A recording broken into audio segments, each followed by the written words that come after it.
Hi hello అందరికీ నమస్కారం అండి. ఈరోజు మన ఉప ముఖ్యమంత్రి గారి మాటలు వింటే నవ్వొస్తుంది. మన ఉప ముఖ్యమంత్రి గారు అంటారు, నేను కూడా ఎన్నో అవమానాలు బాధలు అంతేకాకుండా మా ఇంటి ఆడవాళ్ళని కూడా తిట్టించి వచ్చామని పవన్ కళ్యాణ్ గారు అయితే చెప్పారు. నాకైతే అర్థం కావట్లేదు. ఒక మాట అడగాలనిపిస్తుంది పవన్ కళ్యాణ్ గారిని.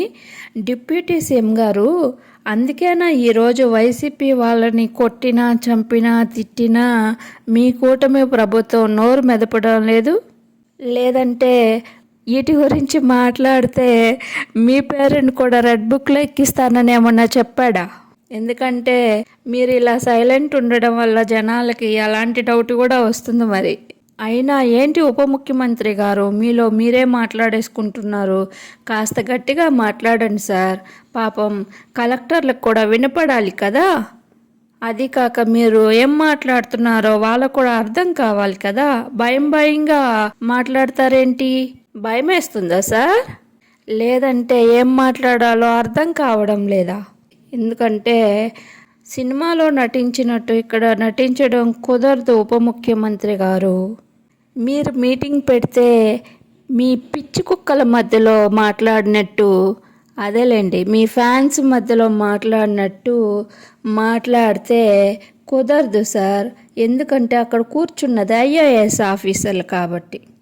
అంతేకాకుండా ఫస్ట్ మీరు తెలుసుకోవాల్సిన విషయం ఏంటంటే, ఆ మీటింగ్లో కూర్చునే ముందు అసలు ఏ సబ్జెక్టు మీద మీరు ఆ మీటింగ్ ఏర్పరచుకున్నారో తెలుసుకోవాలి.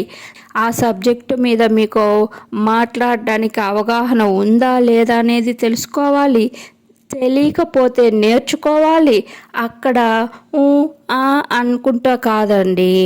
మీరు ఏ సబ్జెక్టు మీద వెళ్ళి ఆ మీటింగ్లో కూర్చుంటున్నారో ఆ సబ్జెక్టుకు సంబంధించి కరెక్ట్గా కాన్ఫిడెంట్గా మాట్లాడాలి. ఈరోజు ఈ కలెక్టర్ మీటింగ్లో మీ మాటలు వింటుంటే ఈ రెండు మీకు లేవనిపిస్తుంది. అందుకే భయంగా మాట్లాడారనిపిస్తుంది. అయినా మీకు సబ్జెక్టు మీద అవగాహన లేనప్పుడు ఇక కాన్ఫిడెంట్ అనేది ఆటోమేటిక్గా దొబ్బుద్ది ఉప ముఖ్యమంత్రి గారు.